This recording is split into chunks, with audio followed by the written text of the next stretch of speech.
L'émission Le Vestiaire est une présentation de Hyundai Jean-Roch Thibault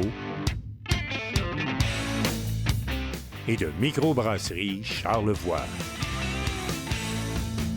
Cette semaine au Vestiaire, on va parler du défi des 5 sommets. On va aussi vous présenter le petit bulletin. On connaît chasse et pêche, on parle de l'ouverture de la pêche. C'est pas majeur, écoute, on est gâtés du hockey, du baseball, du football. Vous allez en avoir pour votre argent. Bon vestiaire tout le monde. Bon vestiaire.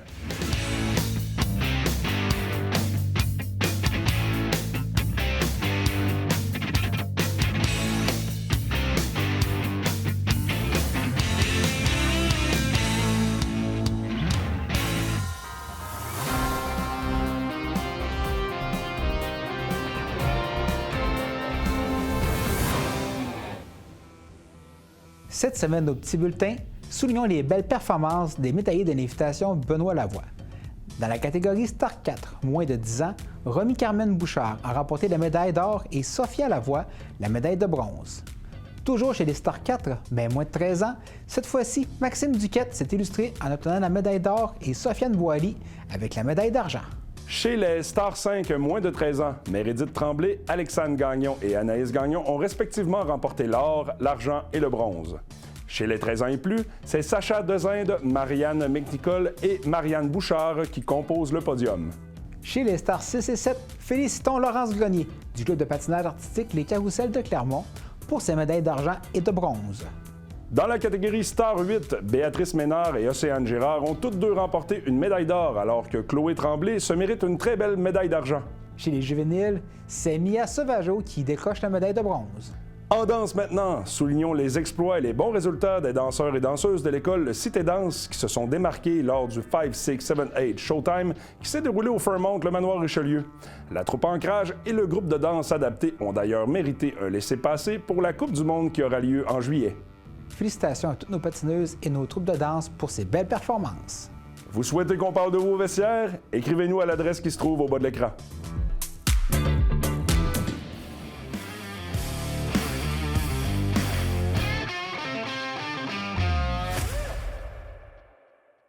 « 2026, le 10e anniversaire du défi des 5 sommets, cet événement très connu de la population dans Charlevoix, très couru aussi au travers le Québec. Pour en parler aujourd'hui, on a le président de l'événement, Louis-Philippe Dufour-Chang, qui est avec nous. Allô, Louis-Philippe? Allô, très content d'être avec vous. Merci beaucoup d'avoir accepté notre invitation, Louis-Philippe. Merci de m'avoir invité. C'est toujours un plaisir. Écoute, je suis pas le plus fort en maths, mais si je comprends bien, 10 ans, 5 sommets, ça fait-tu 50 sommets différents, ça, qui ont été exploités? Ça fait pas 50 sommets différents. À chaque édition, on essaye de trouver un peu de nouveauté. Par contre, c'est sûr qu'il y a des sommets qui reviennent, là, qui sont des classiques. On essaie de faire une petite rotation. Les monts mystères, par contre, jusqu'à maintenant, ils sont différents là, chaque année. Super. Pour l'été qui s'en vient, pour l'événement de cette année 2026, Louis-Philippe, est-ce qu'on a des nouveautés justement dans la programmation, nouveaux concepts, nouvelle expérience? Qu'est-ce que tu peux nous en dire pour cette année? On a plusieurs nouveautés. Premièrement, cette année, dans les sommets, il n'y a aucun des sommets de l'édition 2026 qui était là l'an passé. On a aussi certains sommets qui n'ont jamais fait partie du défi. Puis la grosse nouveauté de cette année, c'est qu'on ajoute un choix. Contrairement à d'habitude où on sélectionne 5 sommets et que les gens doivent parcourir ces 5 sommets-là, mais cette année, on en a 8. Les gens doivent choisir quand même 5 sommets parmi ces 8-là. Puis à la fin, ils ont un choix entre 2 monts mystères différents avec une conclusion différente à leur énigme. Donc ça ajoute un petit choix aux gens qui peuvent découvrir des nouveaux sommets ou refaire les classiques qu'ils ont appréciés. Donc cette année, on a 10 sommets pour les 10 ans du défi. C'est une très belle nouveauté. Écoute, je me demandais, moi, dans votre processus, quand vous sélectionnez justement des nouveaux sommets, vous faites les approches aux différents propriétaires, promoteurs et autres, est-ce que les gens sont heureux de se le faire demander? On le sait, ça amène quand même des retombées très intéressantes pour les territoires environnants. Donc, quand vous faites une approche comme ça, c'est-tu des négociations qui peuvent être difficiles ou normalement c'est bien perçu et bien accueilli là, des différents secteurs? On n'a jamais eu de négociation difficile. On a des super belles collaborations avec l'ensemble des gestionnaires de sentiers qui font partie du défi. Puis souvent, on s'est approché par certains nouveaux gestionnaires qu'on n'avait pas vraiment eu la chance d'avoir leur montagne dans l'événement. Mais c'est toujours super le fun, c'est toujours super facile. Les communications sont le fun, les retours sont le fun aussi. On essaie de prendre en compte leurs besoins, leurs spécificités à chacun. Fait que, honnêtement, là, on est vraiment chanceux. Là, Non, c'est bien accueilli dans le milieu. Ouais, Y a-t-il un prix spécial si quelqu'un est très motivé là, puis il décide de monter toutes les montagnes, de ne pas se limiter à 5? Y a-t-il un prix spécial ou de reconnaissance particulière pour ces athlètes-là? On y a pensé, là, parce que ceux-là qui font les 5 sommets, ils ont leur diplôme. Ceux-là qui font le Mont Mystère, ils ont une mention spéciale. Il y a des prix à gagner. Mais les tops des tops, là, ceux qui décident de faire les 10, on a prévu une médaille spéciale là, juste pour eux, là, pour signer la 10e édition. Est-ce que tu vas la chercher, Phil? Ou... Ah, il faudrait que j'essaie. Je Ça l'essaye serait une un beau première défi. fois. Hein? L'année passée, il y avait le spectacle au sommet du Mont Grand Fond qui avait été très populaire. Est-ce que ça va revenir encore une fois cette année? Ça revient cette année. On peut confirmer que c'est lui tout, mais je te vois venir, puis l'artiste ne peut pas être dévoilé pour l'instant. Ça s'en vient, c'est une belle surprise. Les gens vont vraiment être contents, fait qu'ils peuvent réserver leur date, mais on va attendre encore. Fait qu'on, tu ne nous donnes pas une exclusivité aujourd'hui. Ah, là. non. Même pas d'exclusivité, je suis pas fan. On va s'en souvenir. Oui, on va s'en Compte sur souvenir nous, la prochaine on va fois. s'en souvenir. Louis-Philippe, écoute, on fête les 10 ans. Avez-vous une estimation de combien de personnes qui ont pu participer au défi des 5 sommets depuis ces 10 années-là? Puis je me demandais aussi, qu'est-ce qui explique cette longévité-là? C'est une bonne question. J'ai pas de chiffre précis, mais on estime à peu près, là, avec la moyenne d'inscription par année, environ une 50aine de mille de participants. Puis on multiplie ça par le nombre de montagnes par chaque participant. C'est un beau succès, beaucoup, là, on est là, ben reconnaissant de ça. Pour la longévité, ben, on est juste chanceux. On a un territoire qui est exceptionnel. On est tombé dans la bonne région. On a des partenaires qui sont exceptionnels. Puis nos participants, ben, je sais pas pour quelle raison exactement, mais il faut croire qu'ils nous aiment, puis ils aiment le défi, puis ils participent à chaque année. On en a des nouveaux aussi qui arrivent. Mais je pense que c'est une bonne combinaison là, de tout ça. Puis est-ce que la réflexion de se réinventer s'imposait d'elle-même après 10 ans? On essaie toujours de chercher de la nouveauté à chaque année, de voir comment on peut le faire. Mais oui, pour la 10e édition, c'est un peu une réflexion qu'on a eue. On s'est imposé nous-mêmes ce défi-là. Puis c'est pour ça qu'on est arrivé avec une édition un peu plus spéciale. On trouvait que les participants le méritaient. Puis ça fait du bien, là, un peu de nouveau aussi. Si je comprends bien, les remaniements de cette année, c'est pour faire plaisir la clientèle habituelle, amener quelque chose de spécial en se renouvelant et non pas pour augmenter les statistiques ou aller chercher une nouvelle clientèle. Donc, ce qu'on vous entend, c'est qu'on a déjà un très bel engouement qui ne s'essouffle pas malgré les années. Donc, c'est un peu un cadeau à vos habituels participants, là. Oui, exact. On est en plein là-dedans. On n'a pas vraiment d'objectif d'augmenter là, la quantité de randonneurs. On a une belle moyenne qui permet de faire connaître les sentiers de la région sans non plus ajouter un surachalandage parce que c'est toujours quelque chose qu'on s'assure avec les gestionnaires de sentiers que les sentiers peuvent se le permettre. Fait que c'est vraiment juste un beau cadeau là, à nos participants habituels. Puis évidemment, c'est pas tout le monde comme Phil et moi qui sommes des grands athlètes. Est-ce qu'il y a des montagnes qui sont accessibles à tout le monde? Est-ce que, par exemple, les gens peuvent magasiner au Wadaï? Il y a des montagnes plus difficiles, d'autres moins difficiles. Est-ce que l'offre est quand même variée avec les 10 monts sélectionnés? Oui, ça reste toutes des montagnes, on s'entend. Il y a certaines, faut y aller sécuritairement, faut s'écouter. Mais oui, il y a une variation de difficulté. Puis sur notre site aussi, on décrit chacun des sommets, puis on donne des indications sur chacun aussi. On met la carte, on met aussi le dénivelé, le kilométrage, un estimé du temps que chacun prend, puis une difficulté aussi. Donc, tu sais, par exemple, souvent on conseille aux gens de commencer par un mont du lac des Cygnes, qui est un peu plus classique, encadré, avec une difficulté qui se fait bien, puis aller graduellement en fonction de comment ils ont trouvé le sommet précédent. Parce que chaque année, on entend des histoires d'horreur, des pompiers qui vont chercher des gens qui étaient en gougoune, en bon français, à des sentiers, puis que là, ils se sont cassés une cheville. Est-ce qu'il y a un guide quand même, un petit guide 101 de comment s'équiper, puis comment bien préparer sa randonnée? Oui, en plus des informations qu'on donne sur les sommets, on a plusieurs choses. On a une page sur notre site Internet qui donne des conseils pour la sécurité en randonnée. On a des vidéos qu'on avait faites en partenariat aussi qui donnent des indications sur l'ajustement du matériel pour les bâtons, le sac à dos, les bottes, la préparation à la randonnée. On a un groupe aussi Facebook avec plein de randonneurs. Fait que les personnes qui sont moins habituées peuvent soit aller chercher des partenaires de randonnée ou aller chercher des conseils aussi si c'est leur première fois, soit sur la difficulté des sentiers, soit sur leur équipement, etc. Puis on est toujours disponible pour répondre aux questions des gens, là, que ce soit via les réseaux sociaux ou par courriel. Donc, avec les années, là, on a pu étoffer quand même l'accompagnement qu'on pouvait donner là, aux randonneurs. Fait que oui, c'est sûr qu'à chaque année, dépendamment des sentiers, il peut y avoir des raccompagnements, des choses comme ça. Généralement, par contre, les participants du défi profitent d'un encadrement supplémentaire que la plupart des randonneurs n'ont pas. En terminant, Louis-Philippe, premièrement, je tiens à dire que j'accepte pas le commentaire à Mathieu qui m'insère dans une catégorie de non-athlètes. Je vais l'attendre au détour, c'est sûr et certain. Pour nous, pour finir l'entrevue, Louis-Philippe, quels sont les mots que tu aurais à adresser peut-être à ceux qui hésitent encore de participer, qui vont voir l'émission et qui se diraient je ne sais pas si c'est pour moi, j'ai une famille, est-ce que ça s'adresse, est-ce qu'on les invite en grand nombre, est-ce que c'est accessible, est-ce qu'on veut une meilleure participation charlevoisienne cet été? Bien, premièrement, je pense que pour prouver que tu n'es pas un non-athlète, tu devrais faire les 10 semaines. Ça ferait une belle preuve avec ta médaille. Très bon commentaire. Mais sinon, oui, souvent on l'entend, les gens ont un peu peur. C'est un défi, c'est des sommets. Mais commencez par allez-y avec votre rythme. Commencez avec les plus faciles. Puis quand on s'écoute, honnêtement, ça se fait bien. Puis la grande majorité des gens sont capables de le faire. Puis c'est une belle récompense là, qu'on a à la fin. Les gens de Charlevoix, c'est sûr qu'on les veut le plus possible sur nos montagnes. Souvent, on a tendance à ne pas se rendre compte de la beauté qu'on a proche de nous. Ça vaut la peine, ça vaut le détour. Là. Juste en essayer un, puis vous allez avoir le goût de faire toutes les autres. Merci beaucoup, Louis-Philippe. Écoute, félicitations une fois pour vos 10 ans. Vraiment, c'est un bel événement qui, année après année, se change, mais sans changer. Donc, la mission demeure la même. Félicitations pour ces beaux 10 ans-là. Puis, on rappelle les informations défidescinqsommets.com. Oui, exactement. Merci beaucoup de t'être prêté à l'entrevue et on invite les gens à participer en grand nombre. Un gros merci à vous autres. Bonne randonnée. Bye.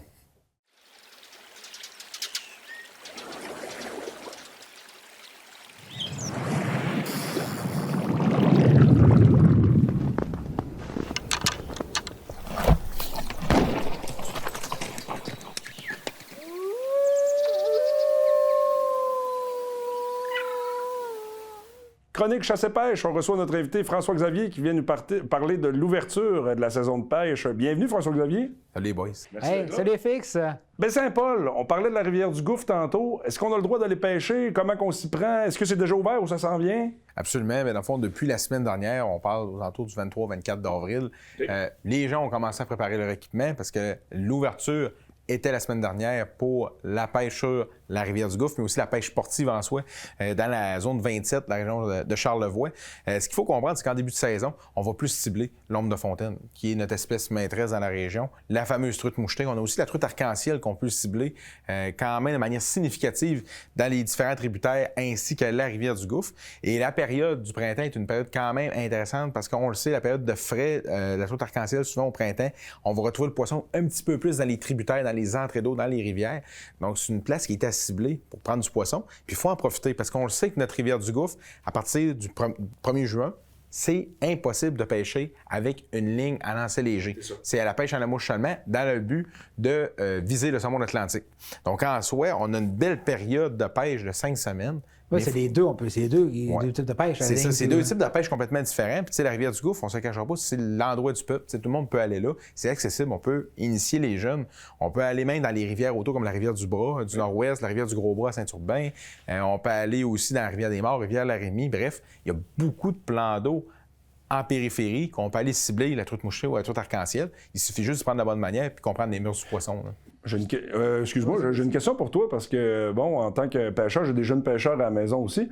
Si on fait comme tu dis, là, on a le droit d'y aller à traditionnel, là, pas besoin de moucher, mettons, dans la rivière du Gouffre, ça peut-tu arriver qu'on prenne un saumon par inadvertance qui a passé l'hiver là ou quelque chose? T'sais? Absolument. Okay. Qu'est-ce qu'on fait dans ce temps-là? On a-tu le droit? Au niveau du saumon, on appelle ça communément un saumon noir. Dans le fond, c'est un saumon qui est déjà dans la rivière depuis le début de l'hiver, qui a frayé dans la rivière, mais qui n'a pas redescendu en mer pour s'alimenter, pour vivre sa vie de Donc, manière ça ne sera générale. pas un poisson top, j'imagine. Ça ne sera pas un frais qu'on appelle là, un silver, vraiment un saumon chromé qu'on voit là, tout le temps début juin, fin juin, début juillet, qui rentre dans la rivière pour faire son processus de reproduction à la fin de l'été, début de l'automne, dans la rivière du Gouffre. Fait que c'est souvent des poissons qui ont résidé dans la rivière tout l'hiver. C'est des poissons très amaigris, très élancés, pas de bedaine, avec souvent encore des couleurs nuptiales, des teints plus foncés, comparativement à un poisson qui va arriver de l'eau salée, qui va arriver du Golfe ou du fleuve Saint-Laurent, là, qui va être vraiment... Donc, ça peut arriver. Là. Oui, ça peut arriver. Ça m'a même déjà arrivé moi-même à plusieurs reprises. Il y a plusieurs même pêcheurs qui arrivent, ils vont le cibler quand même à la mouche, pour se pratiquer, ils vont prendre un par inadvertance, mais souvent dans les bons endroits pour la truite mouchetée, pour la truite arc-en-ciel, il peut avoir du saumon entre guillemets noir, parce que le saumon noir, il va aller dans les zones d'oxygénation quand même assez élevées. Il va aller souvent dans des endroits qui vont avoir des beaux plateaux, des beaux niveaux de courant stable, parce qu'on le sait, l'enjeu au printemps, c'est la fonte des neiges. La crue des eaux va créer des débordements des tributaires, et puis aussi va amener une eau qui va être beaucoup plus embrouillée, avec un débit d'eau au mètre cube qui va être accentué. Donc en soi, les habitats changent, les fosses vont changer. Fait que le poisson va changer ses mœurs, ses habitudes, ses comportements, ses zones de nourriture.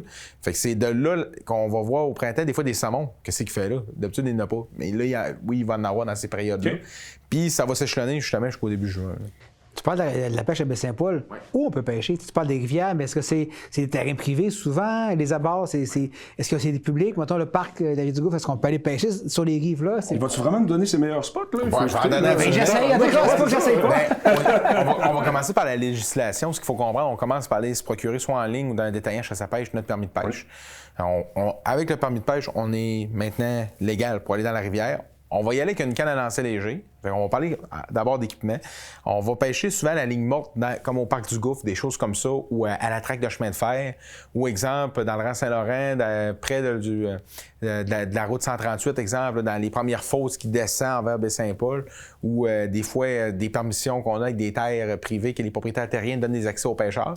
Ça va être souvent les endroits qui vont être les plus ciblés. Mais il y a des endroits qui sont méconnus après ça. Ça va être la rivière du Bras, qui part, exemple, du parc du Gouffre en montant vers Saint-Placide. Elle va donner des bonnes performances, surtout près de la rivière du Gouffre en début de saison pour la truite arc-en-ciel et la truite mouchetée. La rivière des Morts au Genévrier, on peut la descendre tranquillement assez facilement. La rivière Larémie, qui est un plus petit tributaire, une plus petite rivière qui va être un petit peu plus haut. Ça, je vous dirais, ce serait mes recommandations principales.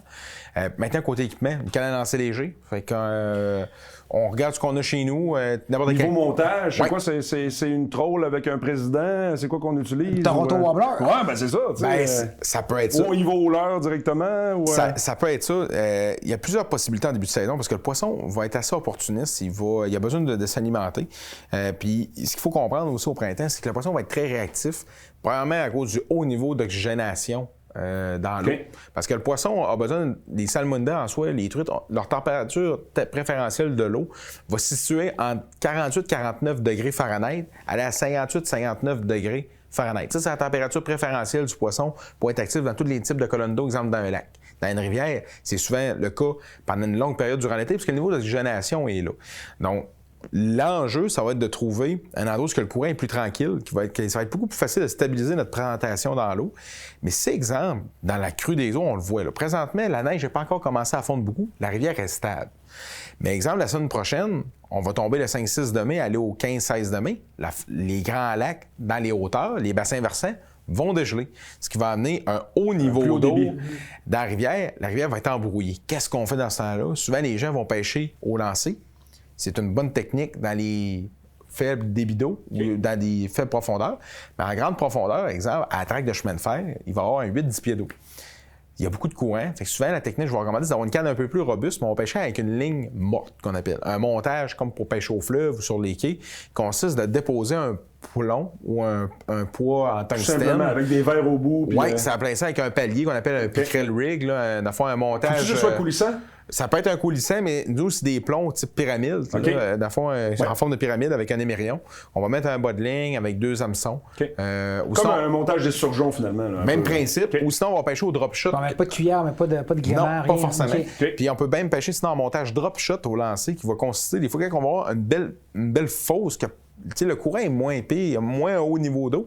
On va prendre le plomb, puis le drop shot, dans le fond, c'est une technique, on va mettre le plomb en bas, puis on va mettre environ 12 à 24 pouces plus haut un hameçon avec un ver de terre ou une imitation de sangsue ou une imitation d'insecte. Fait qu'on peut pêcher au drop shot en rivière, ça fonctionne super bien aussi quand le courant est un petit peu plus tranquille. Mais je préfère une technique plus passive qui est la ligne dormante. Pour... Même pas de jig, rien. Non, du tout. C'est en plein ça. On peut même se mettre une clochette au bout pour sentir les fines touches, les plus subtiles. Des fois, quand le poisson va juste venir prendre une gorgée, il va aller chercher la présentation. Mais au printemps, c'est vraiment de la subtilité. Oui, il va être agressif. Si, exemple, le niveau d'eau est optimal, puis que la température est optimale. Mais si on voit que le niveau d'eau, il est très rapide, il y a beaucoup d'eau, des fois, le poisson va être un peu plus en denti. Fait que dans ce niveau, il y a une présentation plus lente qui est la ligne dormante. On marche de manière plus passif. Mais si on a une bonne canne avec un bon équipement, on va être capable d'aller chercher la petite marge de manœuvre pour ferrer dans une touche subtile. Mettons qu'on va pêcher près du train, à l'entrée de la rivière du Gouffre. Là. On y va à marée montante, à marée baissante, à la rencontre des deux. Il y a plusieurs écoles de pensée là-dessus. Ouais. Moi, grosso modo... La tienne, c'est laquelle? Quand je conseillais mes gens dans le passé, à la boutique, moi, je leur disais tout le temps, exemple, ta marée est haute à 6 heures, commence à pêcher vers 4h15, puis il reste jusqu'à 8h. Tu sais, environ 1h30 avant, bon an, mal an, puis 2 heures après.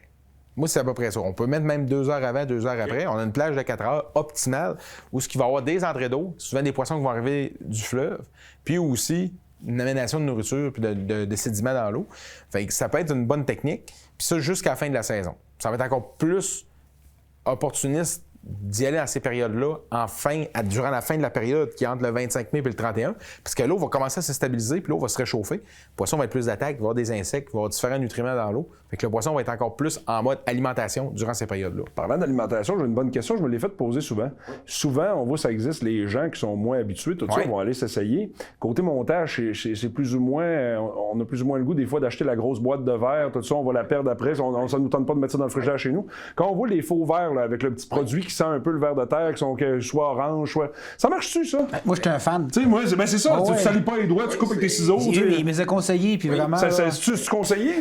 En lac, je pêche exclusivement ou presque avec les imitations qu'on appelle les pinch crawlers, la compagnie Gulp. Ça fonctionne super bien. Moi, par contre, au printemps, puisque la grosseur des hameçons, souvent, va être pas très adaptée avec les montages, souvent que les gens vont utiliser. Oui, parce que c'est assez raide, là. Le ver de terre va amener aussi quand même une grosse forme, une grosse silhouette dans l'eau, va amener de l'odeur. Le ver de terre naturel va toujours rester bon. Moi, par contre, ce que j'aime beaucoup en début de saison, quand je trouve des endroits vraiment là, à haut potentiel, une belle structure, on peut même voir le poisson en visuel dans l'eau, le courant est plus contrôlé. Je vais travailler des fois avec des imitations d'aile granite. Une imitation d'aile granite, c'est une imitation d'une larve de libellule. L'aile granite, en soi, c'est un insecte qui est présent en rivière de manière très récurrente. C'est comme un petit caoutchouc? Oui, c'est une imitation comme de larve de libellule qui vont entre 1,5 pouce à 4 pouces selon les compagnies qui vont l'offrir. Puis même 4 pouces, c'est pas trop gros parce que le poisson est assez cannibale, puis il a faim. Puis c'est une présentation très naturelle. Fait que moi, je l'utilise soit en montage pickerel ou sinon en drop shot, qui donne d'excellents résultats.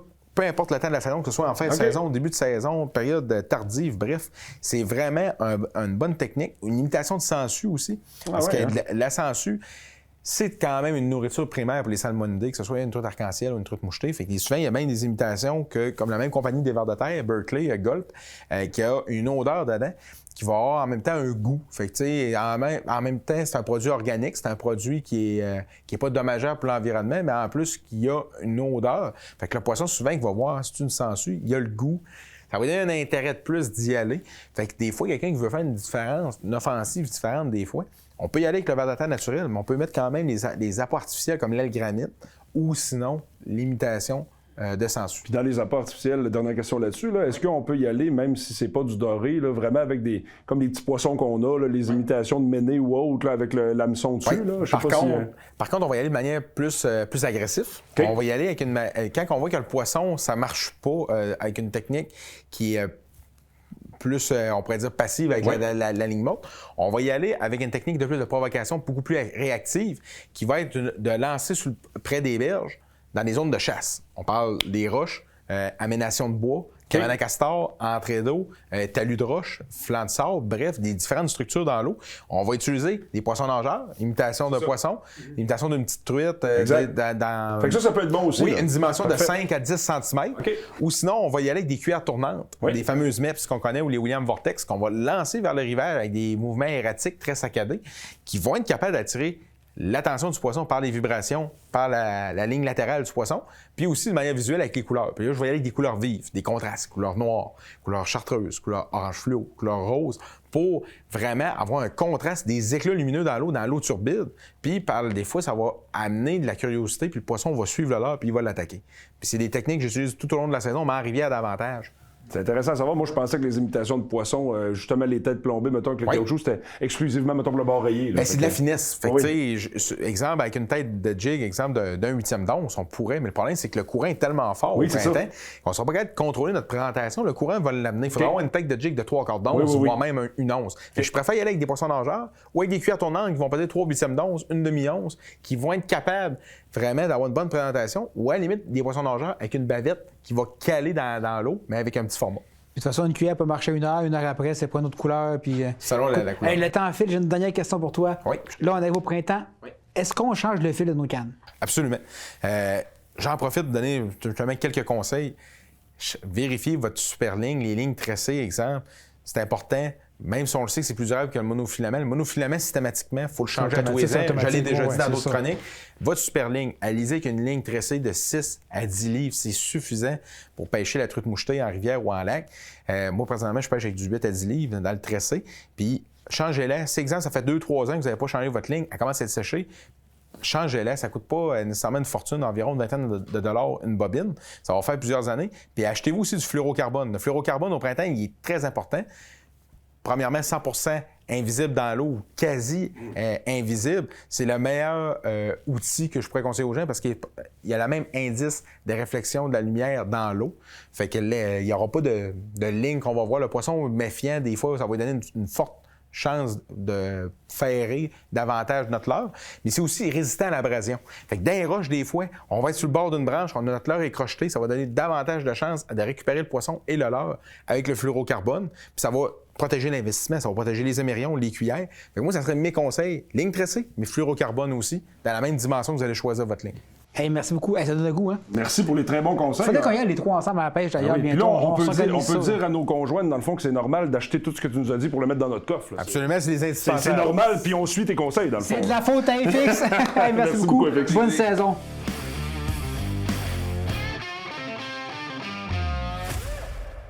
Pour le segment Grande Ligue aujourd'hui, on va parler de différents sujets. On va parler de hockey, bien évidemment. On va faire un peu le tour du NFL Draft. On va aussi parler de baseball. Pour ce faire, on a notre invité aujourd'hui. Vous le connaissez déjà. Il s'en vient presque un habitué. Sam Racine, bienvenue à l'émission. Hey, merci. On Salut, est très Samuel. heureux que tu sois là.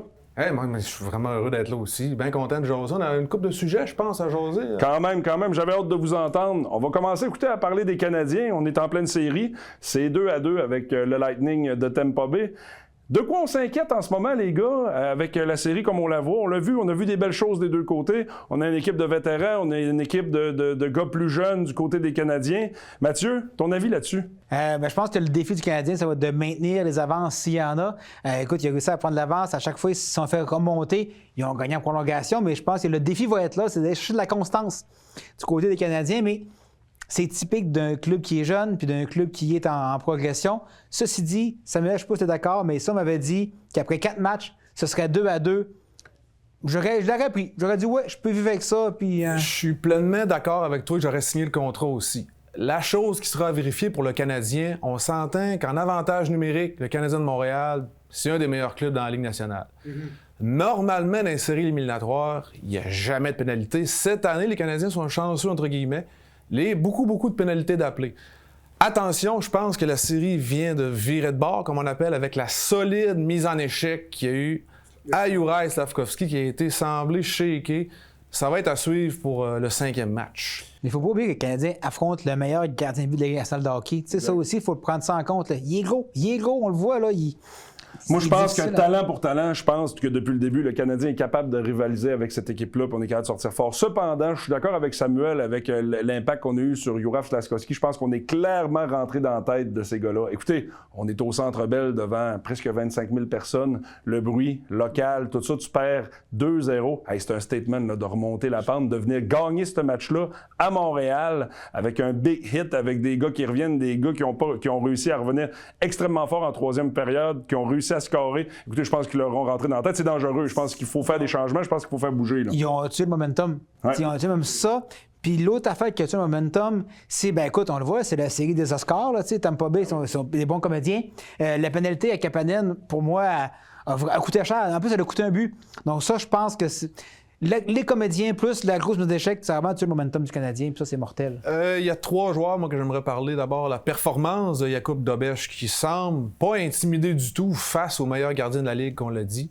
On a Kirby Dach qui a su quand même, qui a été difficile avec ses réseaux sociaux, a été capable quand même d'offrir une excellente performance à Montréal. Et bravo aux fans des Canadiens qui l'ont soutenu. Ils l'ont soutenu tout le long. Ils l'ont Ben soutenu. Absolument. Et le troisième, moi, c'est ce que je disais avant les séries. Les Coupes Stanley, souvent, ça se gagne pas avec ton premier trio, pas avec ton deuxième trio, avec tes troisièmes et ton quatrième trio. Et qui s'est élevé jusqu'à maintenant, qui est le joueur, d'après moi, de la série du côté canadien, c'est Josh Sanderson. Vraiment, quelle performance il a fait. Il fait sonner les bandes. Il est là pour défendre le bleu-blanc. Un joueur taillé pour les séries. Exactement, Vraiment, il fait tout bien pour l'instant. Puis je rajouterais à ton analyse Lane Hudson. Hudson, oui, il n'est pas gros, là.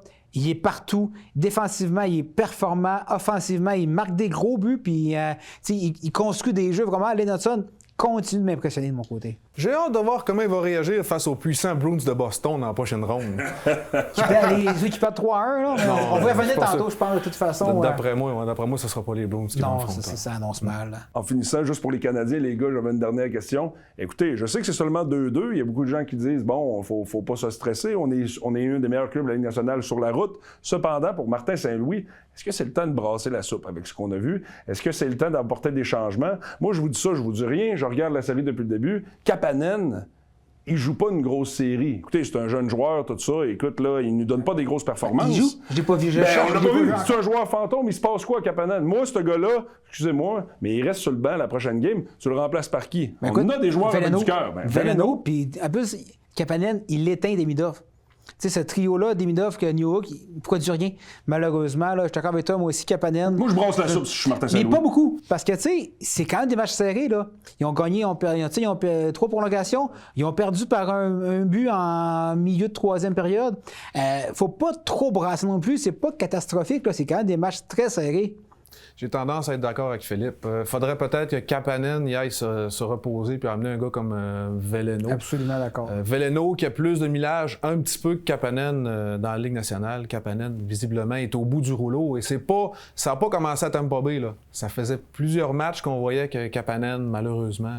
Hey, c'est éprouvant, là, le voyageur, les ça reste matchs... une recrue, là. C'est une très grosse série. Ben oui. Puis là, on les voit, tu sais, dans leur sphère publique sur la patinoire. Ces gars-là ont des vies privées, il y a l'adaptation, ils arrivent de l'Europe, ses parents, sa famille, tu sais, c'est pas évident. Puis si vous regardez, les gars, en terminant, si vous regardez les séries, les gagnants des séries des dernières années, le 3e, 4e trio, c'est généralement des vétérans. Tu as très peu de recrues, ces 3e, 4e trio. Il y a une raison pourquoi on attend de parler au début, on a besoin de cette production-là. Puis malheureusement, Kapanen, on le voit, là, il était soufflé. Je pense qu'il était soufflé. Il cherche un peu, le style a changé. Je pense mais c'est une recrue, encore une fois, qui est en apprentissage. Pour ce genre de série-là, pour la gagner, en tout cas, avoir le plus de chances possible, du moins, allez me chercher les joueurs qui ont le couteau d'un dent et qui ont du chien. C'est ça qu'on a besoin en ce moment pour continuer à performer et à compétitionner. Absolument. Je pense que c'est l'heure de faire le tour des autres séries. Qu'est-ce que vous en pensez? Ah oui, Ben absolument. oui, on peut faire une tournée. Parfait. Colorado, Los Angeles, Ben, c'est terminé. c'est terminé. Il n'y a pas de surprise là, on Pas de s'entend. surprise. Pas de surprise. J'avais donné un match Los Angeles, finalement, ils ne l'ont pas pris. Ils ont décidé de perdre en 4. C'est ça. Ils ont dit, tant qu'à perdre un match. Ils ont voulu que Kopitar perde à domicile, je pense. Fait une carrière pour Kopitar. Il fait en queue de poisson, malgré qu'il y a quand même 2 Coupes Stanley. Alors. Avec des pointages pas serrés du tout. Là. Mais l'avenir de ce club-là est sombre. On ne se cachera Oh, oui, pas. absolument. Ouais. Écoutez, Dallas, Minnesota, une belle série. Belle série. Moi, j'ai mis Dallas en 6. J'ai hâte de voir ce qui va se passer. D'un autre côté, le Wild, vraiment le DG Bill Guérin qui a tenté le tout pour le tout à la date limite en liquidant beaucoup de jeunes pour aller chercher le fameux Quinn Hughes. Reste à voir s'il va être capable de le signer au mois de juillet. Je souhaite au Wild de passer les Stars. Il y a encore un an de contrat, heureusement, là, mais c'est un Faut qu'il signe. c'est un pari. Oui. Utah, Las Vegas. Écoute, moi j'ai parié sur l'Utah. Je trouve qu'il y avait un bon. Je trouve qu'il y a un bon momentum. Je crois plus ou moins à. Clayton Keller, Logan Cooley, André Tourigny, un excellent entraîneur. Moi, je pense que c'est la fin d'un ère, probablement, à Las Vegas. Là. Oui, ils sont allés chercher Mitch Marner, mais Mitch Marner à Vegas, Mitch Marner était-il reconnu comme un joueur de série à Toronto? Ben oui, puis la perte de Pietrangelo fait mal. Oui, ça, je pense absolument. que ça fait très mal. Ils n'ont pas réussi à le remplacer avec Anderson. Tortorella est arrivé. Gros boom à court terme, à long terme, ça va t'avoir, mais je suis d'accord avec toi, à un moment donné, les ressources s'amenuisent, puis devant les buts, c'est pas glorieux actuellement. Puis le Mammouth a une belle jeune équipe. Là, Donc, jusqu'à maintenant, pas trop de surprises pour ces match-là. Mais Si non. on y va pour Oilers Ducks. Là, il y a une surprise, je pense. Ouais, que les on voit. Ducks en avance. J'avais mis Je les m'y Ducks attendais en pas. 6, simplement parce que Connor McDavid, ça serait en théorie sa 3e finale. Et supposons qu'il sera Là, Connor McDavid, on parle de 2 finales, 2 défaites en finale. On parle de la 4 Nations, une victoire quand même en finale. de hockey derrière la On cravate, parle t'as d'une raison. finale perdue. Ça fait beaucoup de hockey. Là. Oui, c'est des professionnels, mais Clairement. un bout, ça fait du bien. Mais moi, de je suis comme toi, décrocher. Mathieu, j'avais pas ça sur ma carte de bingo. Là. Moi non plus, j'étais sûr. Je m'attendais pas à ce que les Mighty Ducks sortent aussi fortes, mais aussi fortes. Mais les écoute, Mighty Ducks, on parle de Carter Gauthier, on parle C'est de une beaucoup bonne- de des bons bons jeunes jeunes. joueurs. Et malheureusement, l'éternel débat des gardiens, l'éternel problème des gardiens à Edmonton, encore une fois, ça vient à leur hanter. D'ailleurs, on parle d'avenir sombre de Los Angeles, mais Edmonton, je pense que c'est une des équipes qui est le moins bien dirigée en termes de directeur général. Stan Bowman, j'y crois pas, puis on voit qu'il fait. Je trouve qu'il n'a pas pris de bonnes décisions depuis qu'il est en Un poste. jour, on va s'en reparler, mais Connor McDavid, il va lui rester 2 ans de contrat à partir de cet été. Ben, Qu'est-ce que tu ouais. fais? Et ça serait peut-être, sérieusement, ça serait peut-être un joueur que le Canadien pourrait essayer d'aller ouais, chercher. hein? C'est qu'est-ce que lui, c'est lui qui va décider. C'est lui qui Ils va ont de décider. l'espace Ben sur oui, la en masse même temps. salariale. Ils Ouais. ont beaucoup de bons jeunes joueurs. Enfin, ça va être à suivre. Sait-on jamais, on peut rêver. On peut rêver, exact. Buffalo, Boston. Boston, ouais, Tes on en parlait préférés- tantôt. tes T'es allé à préférés, Boston, là, Boston? ce qui se Ouais, passe, ouais. Boston, ouais? Présentement, la ville, moi, quand je suis allé voir les Red Sox. Ouais. Il n'y avait aucun chandail des Bruins. On le sait que c'était un bonus, je crois, pour tous les partisans des Bruins, que les Bruins fassent les séries. Il n'y avait pas l'équipe. C'était une surprise qu'ils se rendent en séries éliminatoires. Puis, à l'inverse, les Sabres de Buffalo, on a tout tenté, justement, à la date limite pour aller se grossir. On a une très grosse défensive. Logan, Stanley, etc. Donc, Gros momentum aussi, du côté des- Tage Thompson, des gros Sabres. bonhommes, des jeunes. Moi, je favorise les Sabres pour passer cette série. Match-up Ottawa, Caroline, tantôt vous étiez un petit peu partagé quand on en parlait. C'est quoi votre Si. avis là-dessus? Je suis déçu qu'Ottawa perde, mais je suis content qu'Ottawa perde parce que je trouve que cette Ouais, c'est équipe-là ça. est mal construite. Je suis pas un fan de Brady Tkachuk, je suis pas un fan de Travis Green, donc je crois qu'il y a une remise en question. Cette défaite-là peut amener une remise en question, Ouais. puis je pense que ça va être bénéfique pour Ottawa. Et faudrait valider. Est-ce que l'establishment des sénateurs d'Ottawa, le propriétaire, les hauts actionnaires, s'ils veulent frapper un coup dur et aller chercher beaucoup de fans au Québec, un nom, Patrick Roy. Qu'on l'amène à Ottawa, cette franchise-là. Imaginez Brady Tkachuk, qui est géré par Patrick Roy. Wow. il y a Vous quelque dire chose que qui se les passe, matchs là, ouais. canadiens-sénateurs, ça serait Hey. Mais moi, je pense que spectaculaire. Tkachuk a joué son dernier match. T'aimes ça les hot takes, là? Tkachuk a joué son dernier match. Possible. ouais, hein. Qu'est-ce qu'il vaut sur le marché, Brady Tkachuk? Ben, il a une bonne valeur quand même. C'est reste un gros joueur, tu sais, un gars de 30 gros points, nom. de 70 points, 30 buts, 70 points. Il a été beaucoup blessé dernièrement. Tu sais, moi, je pense qu'il va avoir un espoir, deux bons espoirs ou un espoir puis un bon choix. Là, Parce que les sénateurs, là, on se fait pas de cachette, ils ont un des meilleurs gardiens de la Ligue nationale Ouais. en Linus Ullmark. mais ils ont Mais pas Mais de là, manque il de est prometteur. profondeur. Il manque de Il manque quelques profondeur. joueurs Jake clés, justement, Sanderson, l'entraîneur. C'est ça. Mais il manque de profondeur encore un peu, je crois, là, de ce côté-là. Mais écoute, puis Caroline, je pense qu'on l'a vu, ils sont bons, mais ça va s'arrêter en deuxième ronde. Exact. Je joue pas très bien Caroline. Là, T'es vas-tu aller loin dans la série, toi, seulement? c'est tellement dur. Ah, S'ils ben, t'as dit, rencontrent justement les géants oranges, les Flyers, qui mènent 3-1 contre les Pingouins, justement, ça serait une belle série. Surprenant Équipe taillée pour les Flyers. playoffs. Ouais, c'est très Les surprenant. surprenants Flyers, Ils sont ça. taillés pour ça. C'est la chimie. Qu'est-ce que ça peut Ouais, faire? vraiment. Qu'est-ce que ça peut faire, la chimie, dans une équipe? Des jeunes qui décident de ramer Jouer tout avec passion, ensemble. là. On le Ouais, voit, là. ça. Absolument. Passionné. Puis la ville de Philadelphie, pour avoir déjà été voir des matchs, là, c'est une ville de passionnés. C'est passionné, ça a des points positifs, des points négatifs. on a déjà hué le Père Noël à Philadelphie. Oui. Donc, mais tu sais, la mascotte Gritty est l'image parfaite Ouais. des fans de Voilà. Philadelphie. la ville de Rocky, hein, faut Exactement. jamais l'oublier. Vraiment. Écoute, ça complète notre tour d'horizon. On prend une pause, puis après ça, on jase de football. Ah oui.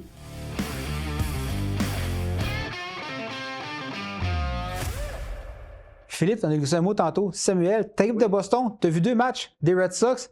As-tu vu la purge arriver, toi? Ben, les Red Sox de Boston, c'est mystérieux parce qu'on regarde leur line-up, on voit il y a beaucoup de bâtons qui sont supposés résonner. Fait qu'on se disait on va avoir des points. Le premier match, ça s'est déroulé super rapidement en passant avec les pitch clocks qu'on jasait l'autre fois. Puis le système ABS, finalement, ça a super bien été, c'était super agréable.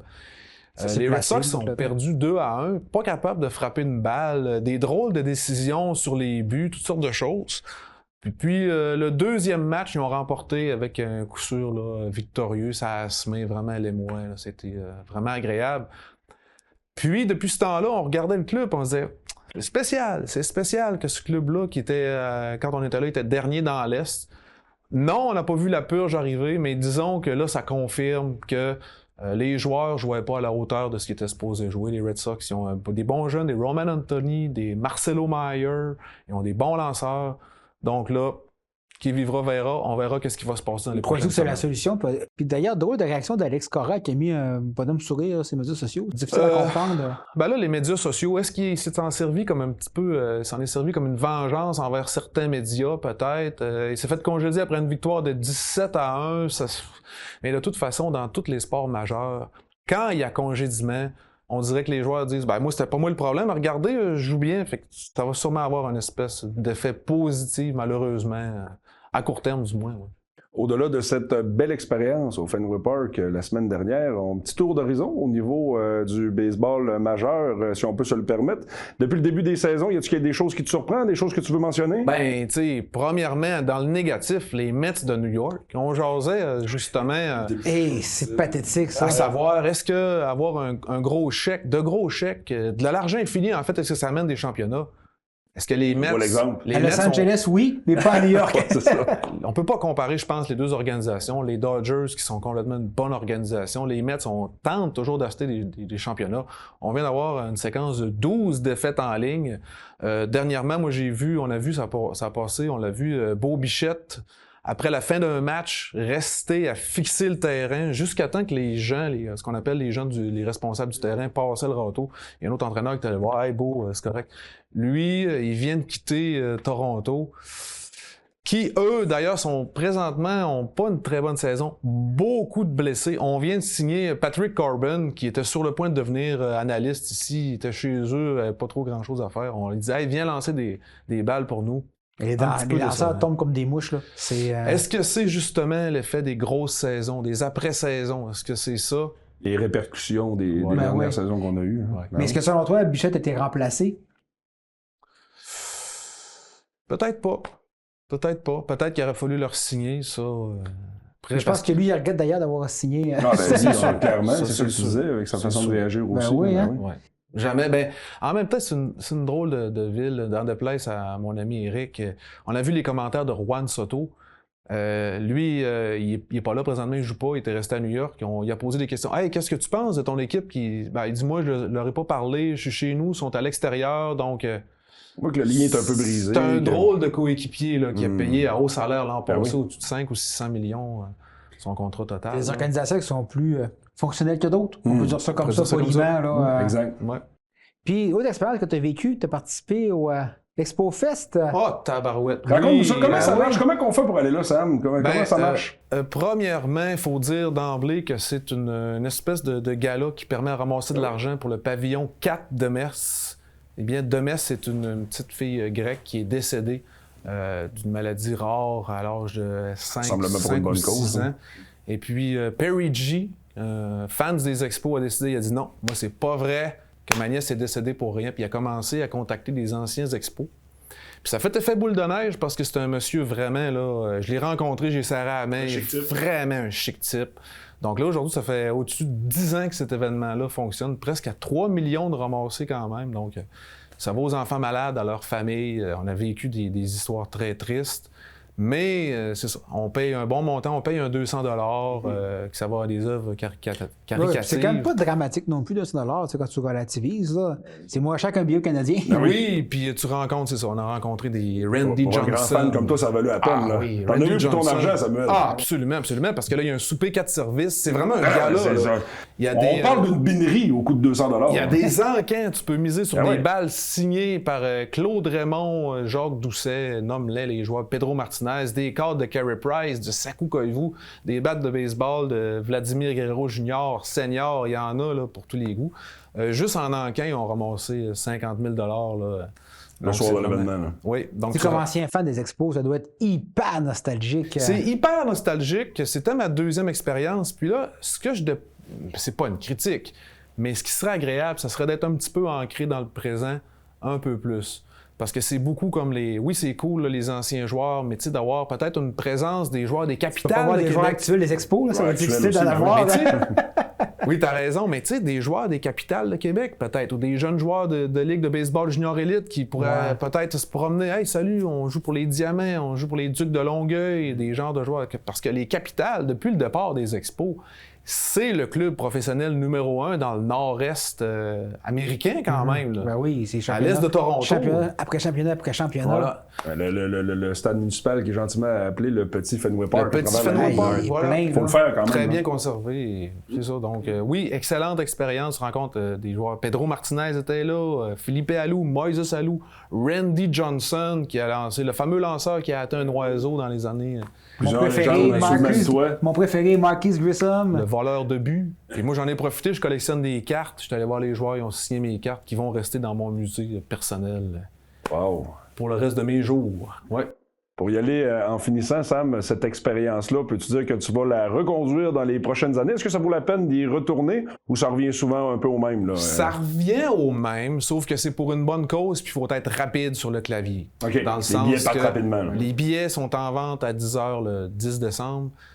T'achèteras pas ça à 11h. Là. À 11h, c'est terminé, c'est déjà sold out. Il y a des gens du Grand New York qui viennent. L'an passé, on avait jasé avec des gens de Pittsburgh qui nous parlaient, qui nous ont annoncé l'arrivée de Paul Skeens à notre table. Parce que quand on mange, on est souvent avec des gens d'autres endroits, d'autres provinces, d'autres États. Puis, donc, oui, c'est agréable pour ça. Oui. Très intéressant de t'avoir entendu là-dessus, Sam. Maintenant, on s'en va discuter NFL Draft.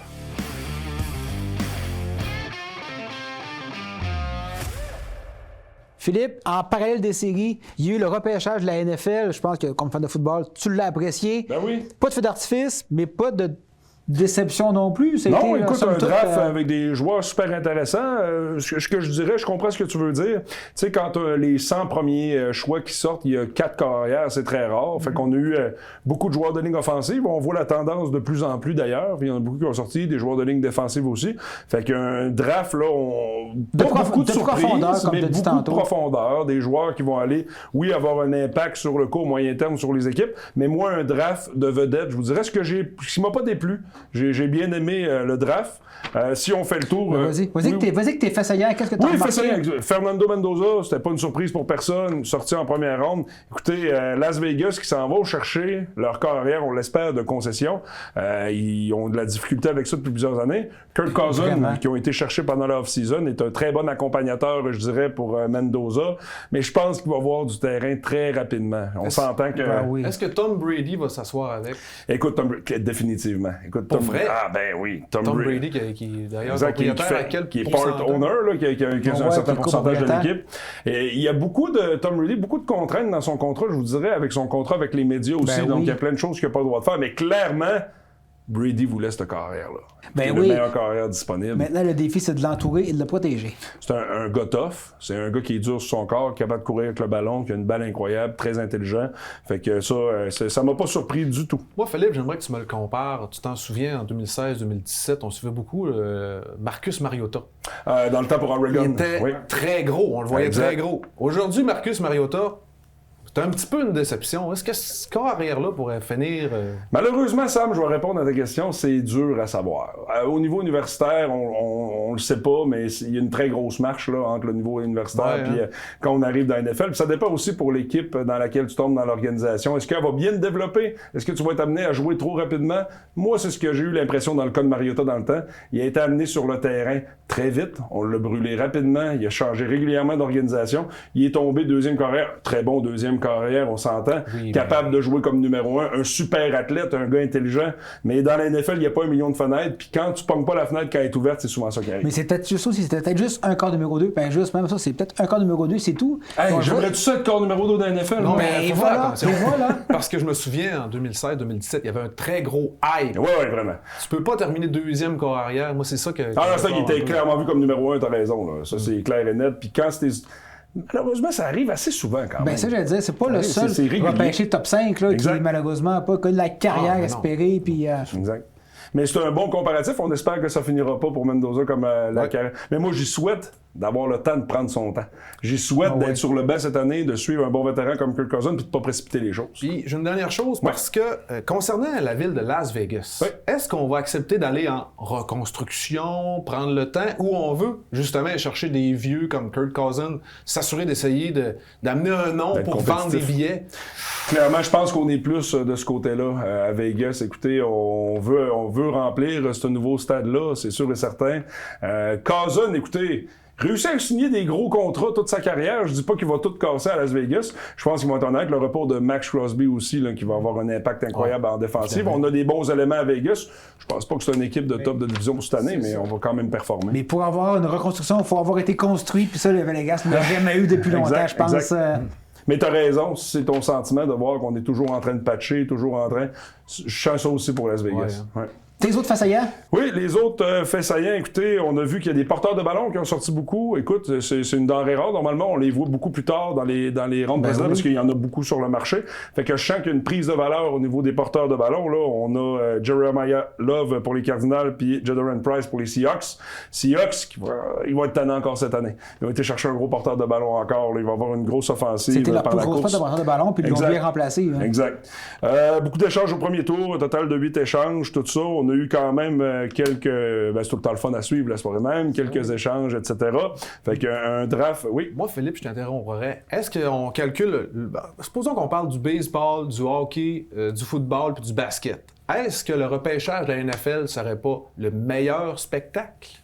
Écoute, moi, c'est sûr que j'ai peut-être un parti pris, un petit billet, mais pour moi, clairement, c'est tout un show. Là. Je suis pas un fan du NFL la première heure, mais je sais apprécier des bons spectacles, puis ça, j'ai quand même trouvé ça bon. Absolument, je suis d'accord avec toi. La NFL arrive avec énormément de tradition. On arrive avec une foule gigantesque. On a eu le commissaire pour un premier choix. C'est attendu de tous. Absolument. C'est un très bon spectacle, très bon point. Écoutez, une controverse, selon moi, je m'attendais à ce que Diego Pavia sorte au repêchage. Écoutez, c'est rare, là. Diego Pavia a tout cassé à Vanderbilt l'année passée. C'est un gars qui vient de loin, il a travaillé fort, il a fighté, il y a eu une guerre médiatique, ce gars-là, pour réussir à avoir une année d'éligibilité de plus. Il venait des JUCO, les collèges préparatoires, un joueur controversé. Un gars qui a fait des grosses sorties des médias, qui a eu des batailles juridiques avec la NCAA, mais... très gros talent. Est-ce que ça lui a nuit, ça, pour le repêchage? Moi, je pense que oui. C'est un gars, physiquement, c'est pas un carrière traditionnel. C'est un 5-10, 200 livres, pas énorme, pas gros bonhomme, mais Kim, un finissant, quelqu'un qui était nommé pour finir avec Kim le gros trophée Iceman à la fin de l'année. Donc, en théorie, t'es un des 3 meilleurs carrières disponibles, logiquement. Puis tu sors pas une fois. Il y a eu une invitation pour un camp, il va aller avec les Ravens pour le mini-camp, il va pouvoir aller super pro, mais ça commence mal pour lui. Je m'attendais franchement pas à ça. D'ailleurs, Lamar Jackson. Puis... Le problème, c'est que la controverse va le suivre. Ben oui, là, il va arriver au camp. Hey, es-tu déçu de ne pas avoir été repêché? Blablabla. Mais la NFL est aussi la ligue la plus politique. Oui, puis moi, je te le dis, je le vois, ce gars-là, puis il y a énormément de potentiel. Puis je veux pas dire que ça va être un Johnny Manziel, mais ça me fait penser un petit peu à un Johnny Manziel. Quelqu'un qui a tout cassé au niveau universitaire, qui arrive à NFL, puis c'est un cul de poisson. Là. Un Canadien qui est sorti? Oui, Hakim Mesdor, je suis très content de le mentionner, franco-ontarien qui vient d'Ottawa, donc un gars qui vient de pas si loin que ça. Puis en première ronde, il faut le dire. Là. C'est très rare, donc 22e au total par les Chargers. Chargers qui ont quand même quelques joueurs canadiens, là, donc peut-être qu'ils trouvent que le talent vaut la peine ici. Il coûte moins cher. C'est flatteur. C'est ça. Pour les recrues, ça ressemble tout. Mais non, très, très, très belle acquisition de la part des Chargers. Écoutez, c'est un D-line qui met beaucoup de pression. Il est rapide, c'est un gros bonhomme. Hey, on parle d'un gars de 6 pieds 4, 260 livres, qui est capable de faire le tour d'un O-line comme ça, qui a du gaz, qui a du speed, qui a des grosses mains. Il est explosif. Tout un chasseur de corps. Puis un Canadien, donc je voulais vraiment le mentionner aujourd'hui. Donc, on va lui souhaiter bonne chance là, au camp qui s'en vient très bientôt. Selon toi, quelle équipe sort gagnante sur pêchage de la NFL? Écoute, vous allez peut-être pas m'aimer pour dire ça, c'est peut-être pas la meilleure opinion, mais ce que j'ai sorti, grand gagnant, Cowboys de Dallas. Écoute, j'ai beaucoup aimé les choix avec les choix qu'il y avait. C'est Team America, c'est l'équipe de l'Amérique. On s'entend, oui, c'est l'équipe de l'Amérique. C'est ça. Puis on le sait, là, avec leur entraîneur, avec leur gang, tu sais, je veux dire, on a tout le temps le propriétaire. On a un propriétaire qui est aussi directeur général. Spécial. Mais bref. J'ai aimé leur choix. Mon meilleur choix, selon moi, Caleb Down. Okay? Ses frères sont déjà dans la NFL. Un autre Down qui arrive dans la ligue. Écoutez, il ne fallait pas dormir sur ce gars-là. Moi, je trouve qu'il a glissé. Peut changer une défensive à lui seul. Okay? C'est vraiment un bon joueur de football. Gros bonhomme athlétique. Il est connu. Il amène de la renommée. Puis je pense qu'il va changer cette équipe-là, surtout avec la perte de Micah Parsons l'année passée au niveau des Cowboys. Très gros pic de leur part. Merci beaucoup, Phil. Ça fait plaisir. Samuel, merci beaucoup. Plaisir, mon gars. C'est qui complète le vestiaire. Merci beaucoup à la maison d'être présent encore une fois. Merci aux commanditaires qui nous soutiennent financièrement et moralement. Puis nous, on se revoit dans 2 semaines.